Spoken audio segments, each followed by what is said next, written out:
para justificar por qué preferimos hacer la osteotomía tibial alta de cierre y no la de apertura, hablar sobre la técnica que usamos y quisiéramos contaminarlos y hacerles sentir el orgullo de usar un instrumental y un implante creado por nosotros, es mexicano y producido en México y en León.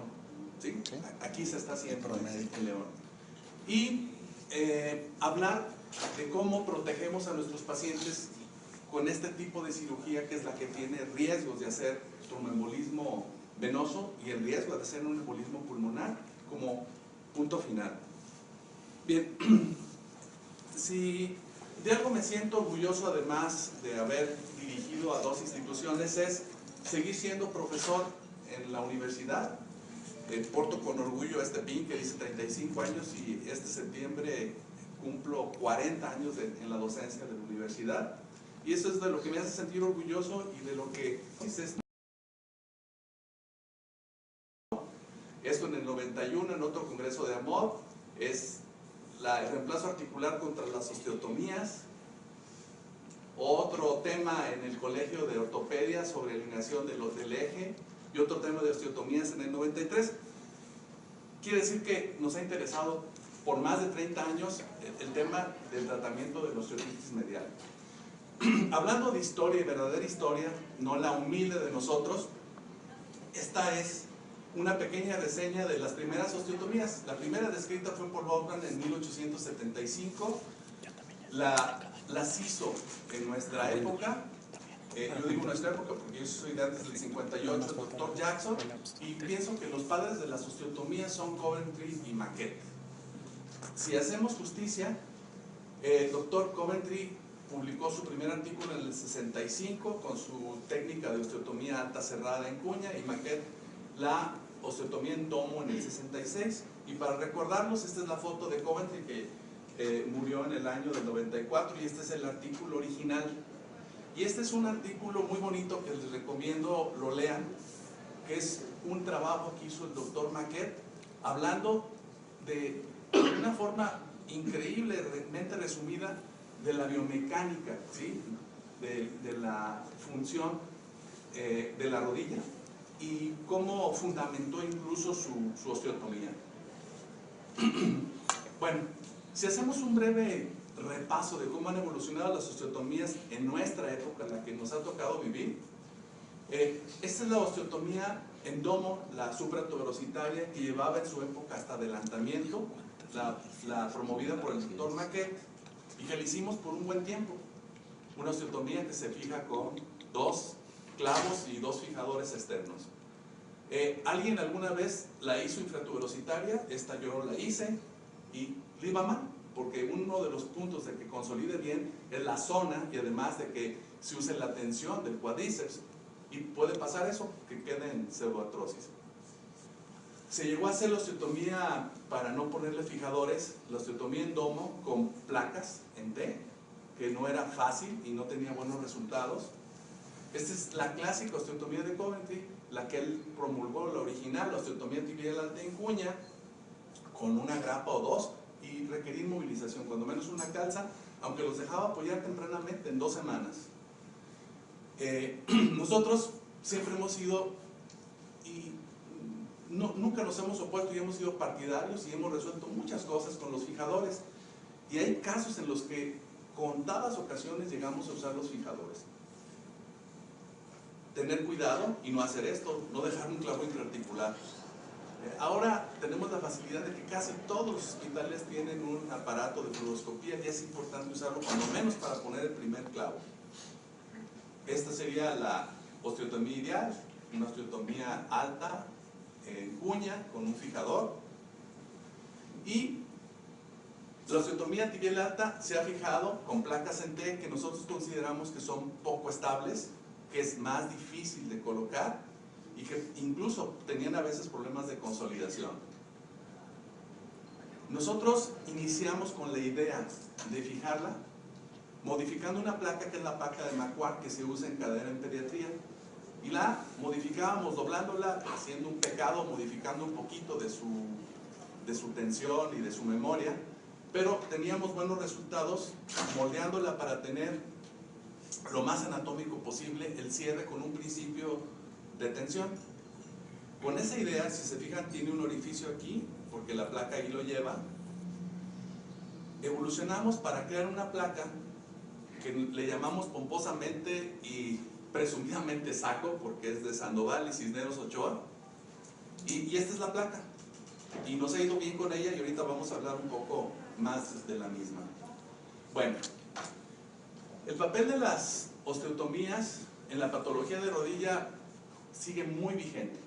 Ha tenido sus altibajos, ha habido, por cuestiones a veces comerciales, más implantes de prótesis totales unicompartimentales que de osteotomías, pero hay un justo medio, y para eso volvieron a tomar auge las osteotomías.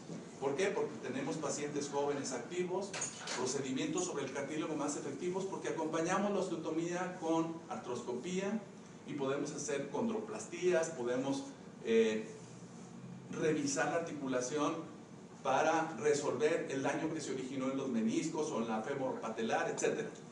Y porque tenemos instrumental y técnicas más reproducibles. Este es el instrumental de nuestra placa, el último, y el que hoy los que tengan interés lo pueden probar. Aquí tenemos la osteotomía de apertura con la famosa placa de Purdue, que entre paréntesis es muy cara. Y bien, ¿cuál es el objetivo de una osteotomía? Bueno, pues es aliviar el dolor, mejorar la función, realinear la extremidad, y puede ser un tratamiento definitivo temporal. Tenemos muchos pacientes en los cuales el tratamiento ha sido definitivo. ¿A quién?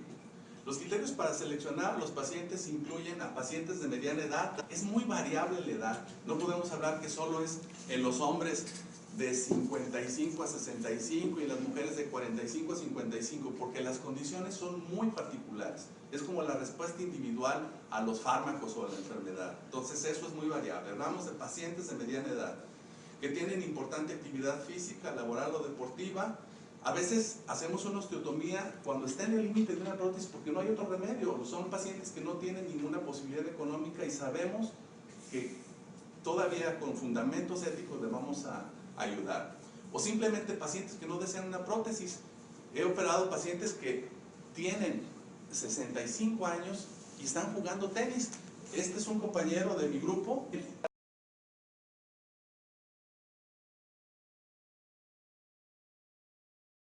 En el grado 1, 2, y cuando tenemos el grado 3 o 4 no vamos a encontrar un campo bueno para hacer una osteotomía, aún hagamos hipercorrección, porque lo más común, si las espinas están chocando con el fémur, es que aquí ya no haya un cartílago para que soporte. Bien, estas son algunas de las osteotomías. Están la osteotomía de cierre que estamos promoviendo, la de apertura, la de endomo, y hay osteotomías oblicuas que corrigen en planos, y hay otra retrotubercular que no está aquí, pero nosotros nos vamos por esta y vamos a ir dando razones. Bueno, la osteotomía tibial alta tiene más auge en el continente europeo que en el americano. Igual en países orientales donde hay mucho geno varo, las osteotomías están en boga y tratan de hacerlo con una corrección usando incluso sistemas de navegación o usando los fijadores incluso por distracción.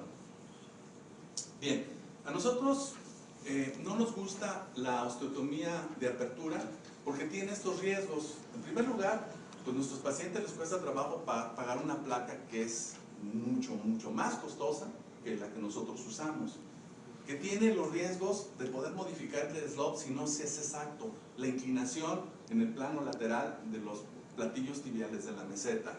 Puede alterar, y eso está bien descrito, la tensión del ligamento cruzado posterior, y puede tener problemas de consolidación porque por lo general además se le tiene que poner injerto, ¿sí? Entonces, si no se le pone del paciente donde vamos a tomar de otro sitio, es de banco, y con los riesgos, aunque sean bajos, que implica usar injerto de banco. La osteotomía tibial alta, de apertura o de cierre, hay varios estudios que igual muestran que los resultados a mediano y largo plazo en ambos métodos son seguros y reproducibles. sin mucha diferencia en el pronóstico. Lo importante que es que el que haga una técnica y domine una curva de aprendizaje la siga haciendo, ¿sí? Si alguien se enseñó a hacerla de apertura, bueno, pues no nos vamos a pelear con eso, que la haga si la hace bien y si tienen los medios sus pacientes para hacerla. Bien, aquí hay, para resumir la bibliografía, varios artículos desde el 2001 hasta el 2012, en donde todos coinciden que las osteotomías cuando menos logran disminuir los síntomas y diferir la prótesis para que los pacientes puedan trabajar o hacer deporte por más tiempo. Y hay estudios hasta más de 18 años de seguimiento y son casuísticas grandes en donde se dan estos porcentajes, hasta 94% de buena calidad de vida a 5 años y la mitad de la muestra hasta 18 años. Nosotros tenemos pacientes que han logrado eso con las osteotomías que hacíamos en domo, porque nuestra placa apenas tenemos 10 años usándola y nuestros pacientes que tenemos documentados pues apenas tienen 9 años, ¿sí? Bien, este es un criterio para nosotros decidir qué hacer.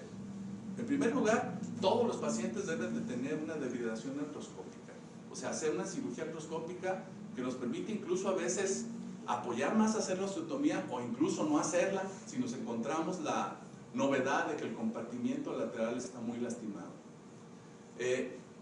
Comúnmente lo acompañamos del procedimiento más barato para hacer una condroplastía, de hacer microfracturas, ¿sí? Sabemos que comparado con el implante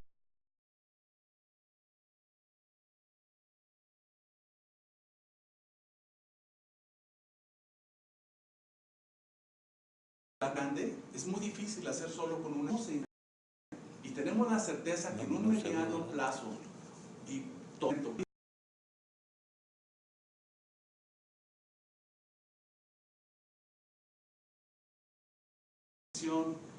que se va a abordar para una prótesis se retira la placa sin problema.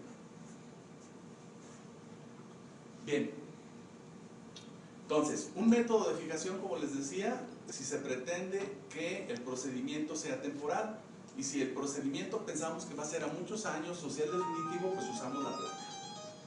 Este es el equipo, aquí lo van a tener, este es el resultado por la incisión con la placa ya colocada, y nos vamos a ir paso a paso, porque así dice lo que nos propusimos. Estos son el diseño, la ingeniería que se hizo para la anatomía y las dimensiones de la placa. Bien, lo primero, como en todo, es planificar. Lo ideal, si no tenemos un completo estudio de un eje mecánico, mínimo tener una radiografía monopodálica para hacer nuestros planes, calcular nuestra cuña.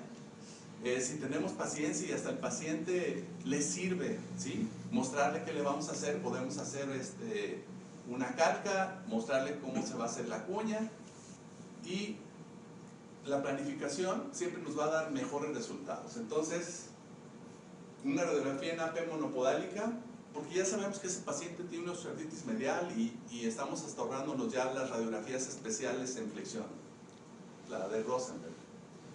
Bien, el paso 1 es el abordaje. Es una incisión pequeña siguiendo la cresta de inserción del tibial anterior. Es una incisión que generalmente es de unos 6 centímetros. ¿Qué hacemos? Desinsertar el músculo tibial hasta la cortical dorsal, disecar la zona ventral en donde está el tendón rotuliano, visualizarlo muy bien y siempre tenerlo a la vista y protegerlo con un Hoffman o un Farabet. El siguiente paso, y siempre la cirugía hay que aclararlo, hay que hacerlo con un fluoroscopio, ¿sí? Los fluoroscopios ahora pues, nos dañan menos porque tienen imágenes con memoria y podemos dar un flachazo para lo más posible y un poco ventral, para que la segunda broca vaya un poquito dorsal, y esa ya va guiada por este instrumento. Este instrumento nos va a permitir, aquí se ve ya en físico, poner la segunda broca.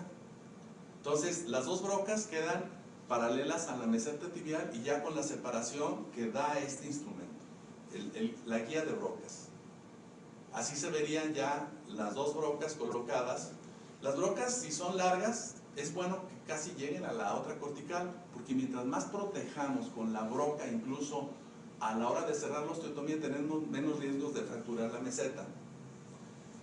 Bien, el siguiente paso es voltear la guía. La guía que quede ahora hacia proximal, porque lo grueso que queda, la distancia que queda entre las brocas, ¿sí?, y el borde de la guía es exactamente donde va a entrar paralelo el primer cincel para el corte proximal. Lo vamos a ver aquí en una radiografía.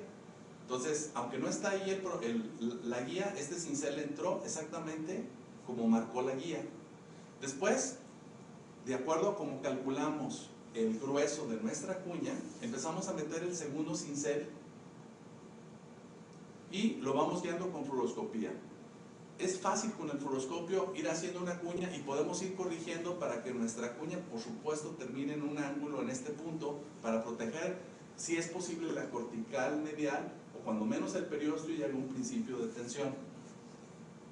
Aquí se ve cómo se completó la cuña, aquí se ve en la foto clínica, aquí se ve cómo va el avance, cómo están las brocas colocadas. Cuando está completa la cuña, con una pinza de Kelly, una pinza recta, es fácil empezar a tomar la cuña y luego con cucharillas, una gruesa y luego una muy finita que llega hasta este punto, retirar completamente la cuña hasta dejar que podamos ver la cortical dorsal de la tibia. En ese punto protegemos, me había agradecido con la toalla esa con mi nombre, pero es casi seguro que la tía se murió de una embolia pulmonar por un tromboembolismo venoso. ¿Qué hacemos? Bueno, cubrimos con apósitos y a todos los pacientes les dejamos las medidas clásicas, medias, su pierna elevada, crioterapia, el inicio de anticoagulación a las 6 horas, determinada la cirugía. ¿Y con qué justificación? Bueno, los pacientes operados, así sea un solo día, van a tener reposo. Y el reposo va a lastimar la circulación venosa. Al lastimar la circulación venosa, se lastima por primero, la éstasis, que se genera por una disminución del flujo sanguíneo, el daño de la pared que generamos por el trauma quirúrgico y por la éstasis misma, y por el aumento de la coagulabilidad de los componentes sanguíneos. Al final, lo que es nuestro enemigo es la formación de coágulos. Hace como unos 14 años nos invitaron al primer consenso para prevención del tromboembolismo por la Academia Nacional de Medicina, y casi inmediatamente el gobierno, con estas 3 instituciones, hizo también un protocolo de prevención de trombosis venosa profunda, y se coincide y afortunadamente se trata de aplicar en todas las instituciones. Al clasificarlo, lo clasifican en 4 niveles de riesgo: riesgo bajo, riesgo moderado, riesgo alto y muy alto riesgo. Tenemos pacientes con muy alto riesgo cuando tenemos pacientes que son diabéticos, pacientes que tuvieron ya trombosis o pacientes que tienen antecedentes de cáncer, simplemente insuficiencia venosa distal. Esto implica que hagamos una historia que cuando menos cubra los requisitos con este cuestionario y que nos permita clasificar por factores y señalar en alguno, generalmente en un riesgo de moderado o alto con esta cirugía. ¿Y qué hacemos? Bueno, usar anticoagulación profiláctica. La anticoagulación que se ha usado puede ser a base de las heparinas de bajo peso molecular, como la enoxaparina, el famoso Clexane, que cuando se usa se inicia al terminar la cirugía con 20 o 40 miligramos, ¿sí? Hay algunos criterios de usarlo 12 horas antes, aunque los anestesiólogos les da flojera por el riesgo de hacer hematomas a la hora de los bloqueos. Es un inhibidor del factor 10 y 11. Su promedio máximo de actividad es de 3 a 5 horas y se prolonga de 10 días a 3 semanas. Este es un producto nuevo que yo pienso que salió tardíamente, el que estuvo de moda y se usó mucho fue la enoxaparina y la bemiparina sódica, el famoso Eporax. Se inicia a las 6 horas de terminada la cirugía, son 2.500 unidades, también es un inhibidor de los mismos factores, con actividad de 2 a 6 horas y se prolonga de 10 a 3 semanas. Vinieron los anticoagulantes orales y existen el dabigatran, que inicia de 1 a 4 horas determinada la cirugía. El primer día se dan 110 miligramos, luego 220 en una toma. Es un inhibidor directo de la trombina y agregación plaquetaria y se prolonga de 10 días para prótesis de rodilla y 35 días para artroplastía total de cadera. Yo todo el tiempo les he discutido que tienen más riesgo de hacer trombosis la de rodilla que la de cadera, pero así tienen sus protocolos. Está el apixaban, que inicia de 12 a 24 horas determinada la cirugía, son tabletas de 2.5 miligramos cada 12 horas, es un inhibidor de factor 10, se prolonga de 2 semanas hasta 32 días en prótesis de cadera. Y está el rivaroxaban, el Xarelto, que es el que nosotros usamos. ¿Y por qué lo usamos? Bueno, pues es una sola toma. Lo iniciamos a las 6 horas determinada la cirugía. Son tabletas de 10 miligramos que se dan cada 24 horas. También es un inhibidor de factor 10. Y se prolonga estándar 2 semanas. Aunque si tenemos pacientes de alto riesgo, lo llegamos a prolongar más de un mes. ¿Por qué lo preferimos? Bueno, hay 2 estudios, el estudio RECORD y el estudio Shamus, y voy a hacer, a mí no me gustan grandes estadísticas y enfadarlos con esas cosas, pero vamos a mostrarles algunos de los argumentos. Este estudio comparó la incidencia porcentual de eventos en trombosis venosa profunda, embolia pulmonar y hemorragia mayor, comparado con fondaparinux y heparinas de bajo peso molecular. Y estos fueron los resultados. Los resultados fueron, en el estudio RECORD, de acuerdo a una incidencia porcentual, el rivaroxaban logró esto. En trombosis venosa sintomática, el rivaroxaban demostró reducción significativa contra las heparinas en un porcentaje significativamente más bajo. En cuanto a embolia pulmonar, el Xarelto, igual, su porcentaje para disminuir la incidencia fue significativamente más baja. Bien, en las tasas de hemorragia mayor, el estudio RECORD demostró lo siguiente. El Xarelto, igual, fue significativamente menor contra las heparinas en hemorragia mayor. Y en hemorragia mayor, que condujo a una reintervención quirúrgica, como ven, igual, fue significativamente más bajo que las heparinas. Ahora, ¿en qué consistió el estudio Shamus? Este estudio fue un estudio fase 4 post-comercialización que demostró el uso de rivaroxaban en pacientes que se sometieron a cirugías de prótesis total de cadera y rodilla en la vida real. El estudio Shamus evaluó la eficacia principalmente en la seguridad, o sea, los eventos de sangrado después de usarlos, cualquiera de los tratamientos empleados, ¿sí? O sea, comparando el Xarelto contra lo que pudiera usarse, heparinas de bajo peso molecular, aspirina, incluso antagonistas de la vitamina K como los fumarínicos. Este estudio fue un estudio muy amplio. A mí me tocó la suerte de participar. En México se hizo nada más en Guadalajara y en el DF, y cooperamos con 180 pacientes en 5 centros de tratamiento en esas 2 ciudades, con 17.701 pacientes. El reporte de los resultados del estudio Shamus se presentó, es muy reciente, apenas en un artículo el 28 de octubre de 2013. Este fue el título del artículo, y estos son sus resultados. Los resultados del estudio RECORD Shamus reflejan la práctica diaria y la profilaxis en cirugía ortopédica comparado con el tratamiento estándar por cada 1000 pacientes con rivaroxaban. Lo siguiente: reducción de 5 eventos tromboembólicos sistémicos y un incremento de -1 evento de hemorragia mayor, de acuerdo a la definición del estudio RECORD. Esa es la razón por la que nosotros nos inclinamos por usar este anticoagulante oral. Bien, revisando algunos casos, ya para la última fase de la plática. Este es un paciente del género masculino, un caso de un paciente joven con su osteoartritis medial. Aquí se ve todo el proceso y el posoperatorio inmediato. Generalmente estas son las imágenes que dejamos grabadas para mostrárselas al paciente en el posoperatorio inmediato. Este es un paciente de 63 años, camina mucho, es un ingeniero ferroviario.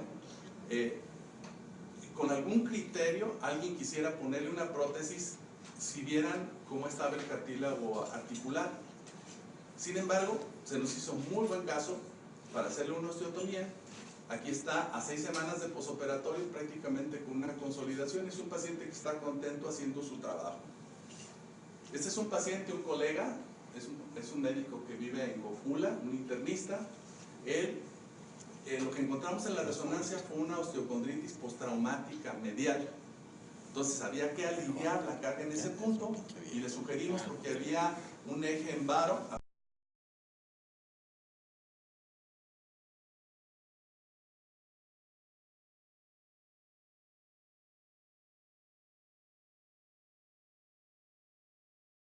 hacer un compañero sano.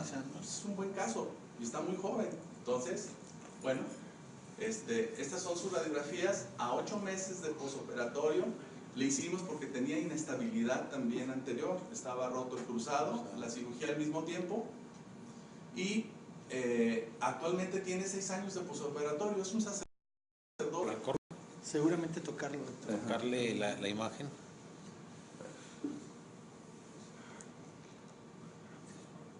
Ponerle con el mouse, ponerle el puntero en el...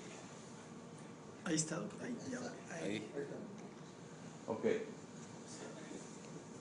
Marilu es una paciente, fíjense, tiene 60 años. Diría uno, bueno, por su edad, capaz de ponerle una prótesis, pero vive del tenis. Es jubilada, tiene el síndrome del jubilado y ella quiere seguir jugando. Le operamos su rodilla izquierda.